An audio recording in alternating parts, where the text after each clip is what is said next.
Hi everyone, I'm Dan. I'm Nick. I'm Grayson. Chris. And we are Collared. No one's wearing a suit to work anymore. Only 1 in 10 men are wearing a suit to work today. And people don't really want to dress like Dan to work. I mean, look at this stuff. I just want to look like these guys. Barron's, Business Insider, CNBC, and the Wall Street Journal have all reported on this shift to business casual in just this last month. And this is big business. Within business casual, polo shirts will be a $5.7 billion global market by 2023. And this is expanding, whereas the global tie market is shrinking. But in losing the suit, men are losing that one form of expression they had in distinguishing their professional uniform, the tie. We're seeing this today, because despite this shift towards business casual, this is the uniform of any American city's midtown today. Menswear is notoriously boring, and it doesn't enable men to express their personalities and styles through their professional wardrobes. Over 80% of surveyed men said they felt exactly that.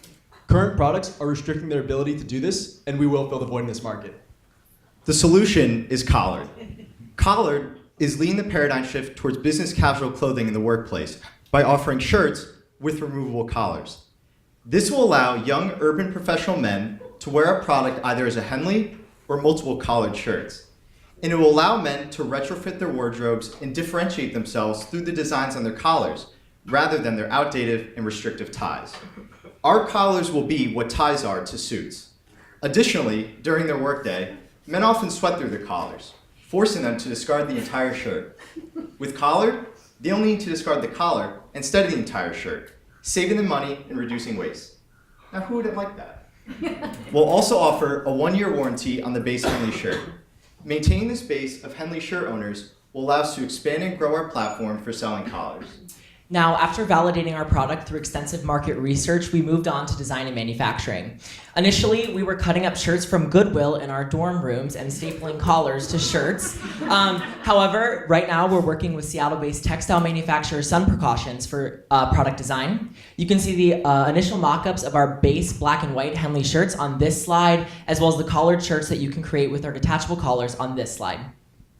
We're also partnering with fashion data company StyleSage and textile manufacturer Suchi. And at Swarthmore College, we understand that the goal of enterprise is not just profitability. So we're looking to partner with the Sustainable Apparel Coalition, an organization which measures the sustainability of our production process, as well as with career gear, to which we can donate our extra clothing. In order to drive traffic to our direct-to-consumer site, we plan on purchasing ads on Instagram, Facebook, Snapchat, and Pinterest. We specifically believe that teaming up with Instagram influencers will be invaluable to growing our brand. In terms of customer relations, we plan on fielding customer comments and concerns on our direct-to-consumer site, as well as through these social media outlets. At Collared, we plan on being an interactive brand, and we look forward to doing this by having collar design competitions on Instagram and other unique things on social media like that. So you might be thinking, what's next? This graph represents units sold from 2019 to 2022 of our collars and shirts. Our collar to shirt ratio, which is a metric that we created, which represents numbers of collars sold per base shirt, will increase astronomically over this period. This is as a result of having a crowdfunding campaign in 2019, introducing our direct-to-consumer site in 2020, introducing our subscription-based model in 2021, and increased collar SKU count offered from 2020 to 2022. So are we the ones to pull this off? We built this idea and product out of our own experiences and what we felt we needed. We are the market and our own target demographic. We're poised to make this reality. Now, let's dress the future workplace. Thank you, everyone.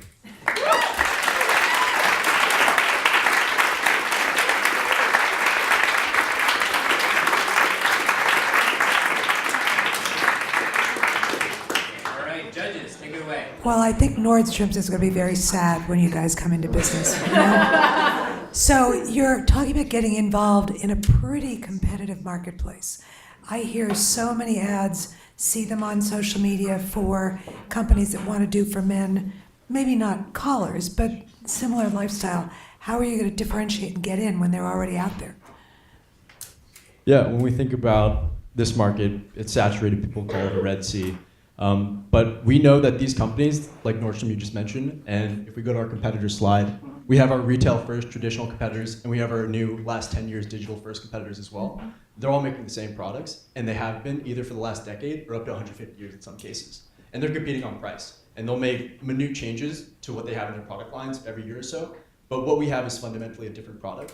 And we're not going to be a company that's adjusting what we're selling year by year and selling old types of clothing, but we're going to be a company that's enabling people to reinvigorate and customize existing clothing that they already own.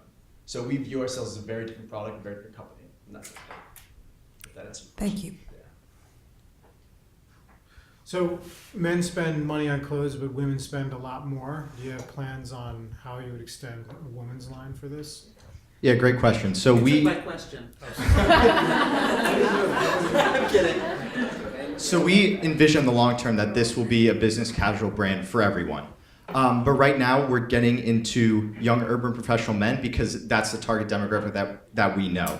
And we sent a survey out to Swarthmore college students across genders and across class years to show who's wearing collars and the viability of this product. And it showed that significantly less women wear collared shirts. But to get back to your point, this is going to be going into women and people outside the target demographic that we're at now is our long-term plan. So polo shirts, or what I'm having trouble using the word without short sleeve knit casual shirts that can be worn on casual Fridays and in some industries any day of the week, are ubiquitous, and they're for sale in all kinds of stores, from upscale stores to Targets and Walmarts. I'm curious why you've decided to have a whole line of shirts rather than to think about patenting the detachable collar itself and then thinking about moving into the marketplace. Yeah, absolutely. So we love to point to a particular competitor. Have you heard of Untuckit? They make button-down shirts that are literally just 2 or 3 inches shorter than any other button-down shirt any of those existing competitors will make, and that's their entire business model. So when they first started 7 years ago, they chose the name Untuckit, and they built this brand around wearing your shirt untucked. So even though these current manufacturers are saying literally on their online posting for a button-down shirt, a line that says you can wear this shirt untucked, they're still growing rapidly. They just surpassed 100 million in sales in 2017, and they're still growing. So our goal is, we're the first to make this product, detachable collars. It's a little weird. People think it's weird when we tell them. But we're going to build a brand around this behavior of detaching, reattaching, and buying new colors to retrofit your existing Henley shirt. If that answers you. Thank you. Yeah. So how are you going to make sure that this is a super easy collar to take on and off and that it just never messes up? Because if it does, you're sunk. Right. Okay. So it's funny. We originally were, like the photo said, could you go back to the design, like the production design slide? So we originally went to Goodwill and bought shirts, and we cut collar. I sacrificed a couple of my own shirts, which I was okay with parting with. We actually cut the collars off of those shirts, and we were stapling collars to shirts just to get a rough idea, like of what we wanted to make. We were also gluing. We were gluing buttons to the collars to try to connect to the shirts, doing all those stuff, doing all those things. Moving forward, we decided that snaps were the easiest way to take the collar on and off. So they're actually hidden because we want to make it so that you can't see the snaps. But yeah, I got here with this. Sorry, thank you. Yeah. So So here's the sorry. So here's the black base Henley shirt, right? That you can add the collar on and off. And so, moving forward, we have these 3 shirts right here. So our goal is to have black, gray, navy blue, and white, and then you can have all these different styles of collars and colors that you can take on and off. We think the snaps are pretty easy to take on and off, and obviously this is prototype stages, but moving forward they'll be of the highest quality. And Grayson, can I add one thing? Yeah, go ahead. And now, we've transitioned to working with Sun Precautions in Seattle, and we're working with them as well as talking with our target demographic. And all of the feedback that we've gotten on the snaps, people are saying that they don't feel it on their neck, that they're very hidden and discreet, which they like, and that it's very easy to just put on and off within 5 seconds. So this feedback has been really empowering for us to keep going with this attachment and detachment mechanism, and to really push this into the market. So one last question. You're fine. You're fine. Okay. You're talking about starting a subscription service, and that, once you get people to subscribe, they're there for life. But it takes a while. How are you going to make that happen? That's always the gold star. But Yeah, for sure. So like we mentioned before, I'm just pulling up this slide. So we're really using the first year and the second year to prove this concept, right? This is a new product in the market, and we need to make sure through sales to de-risk the business before we move into a subscription-based product. From there, the collar to shirt ratio, like I mentioned before, we're really pushing to increase that from essentially 2.75 to 1 in 2019 to 5 to 1 because collars are a higher margin product. So we see that a subscription service where you're basically pushing collars 3 to 5 a month or based on how they schedule the subscription service, that's going to be a great way for us to essentially shift from being a shirt company to a collar company. I'm wondering if you've thought at all about reaching a larger market. You seem focused on young professional men, which I appreciate, and that I'm assuming is an aspiration for all of you. So the challenge I think is thinking about crossing class differences, right? And what I love about part of your proposal is the sustainability. And I've started to think about senior citizens and the ease of clothing and people who don't wear out clothing often but would like a different look, and people who don't have a lot of means but would also like to offer different looks. So I just wonder if you've thought a lot about marketing to a larger group of people besides young male professionals. Yeah, so to answer your question about sustainability, so we plan on partnering with two organizations, the Sustainable Apparel Coalition and Career Gear. So the Sustainable Apparel Coalition is a group of manufacturers led by, most notably, Patagonia, who make sure that their clothing is of the highest quality and the most eco-friendly. So we plan to use GOTS certified cotton, which is the globally organic textile standard, and it's third-party verified to make sure that the minimum amount of water was used, that the workers making the cotton receive a fair wage and proper living conditions. And essentially in our product, we're tackling the issue of clothes waste. So the average American throws away about 81 pounds of clothes per year, and a lot of that comes from formal wear. So with our product, we're cutting that down by only having to remove collars instead of the entire shirt. About our target persona, you asked about if who we're selling to now and who we're selling to in the future. If you could flip to that appendix slide, that's great. Okay, so this might seem a little hectic. It's what I call our vision board because this is who we're envisioning we're going to sell to going to market. So this might seem a little hectic. We were in Sci 199 creating this about 3 weeks ago. You should have seen the whiteboard. It looked like we were trying to solve a crime. But so basically. Basically, what we wanted was to have a strong thesis going forward to market. So if we know who we want to sell to, we know the channels and the avenues to go through to get directly to that consumer. So what we can tell, you said aspire to be the young urban professional men.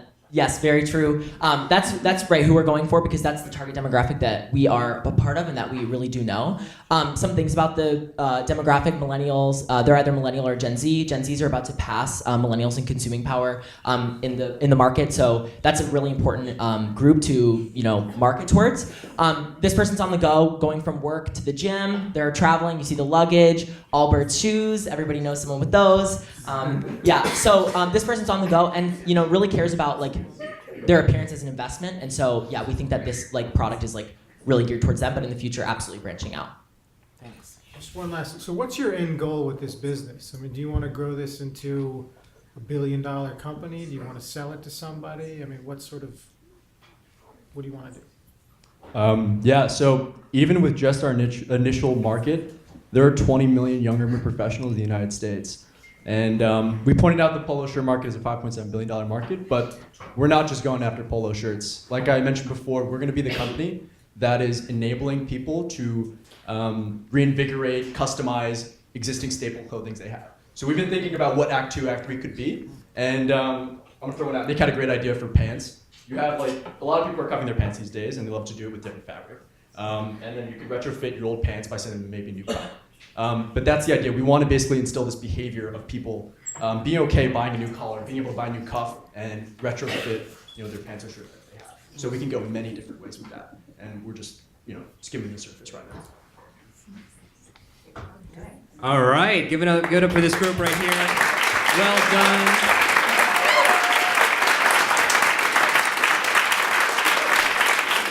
Well done. We're gonna get a couple questions. I'm even wearing the Allbirds, even Right. without even knowing it, right here. Okay. So, Pretty sad. oh, we got more pairs back here. Okay. So we're gonna do 3 questions here. Remember, keep them targeted. And let's do it right here. Do you need the mic? Would you like it? Okay. So my question is, what's your guys' price point, and how do you guys come to that? And how do you know that that's a good place to start? Okay, price point. Let's do 2 more here. Let's go here, and then we'll go here.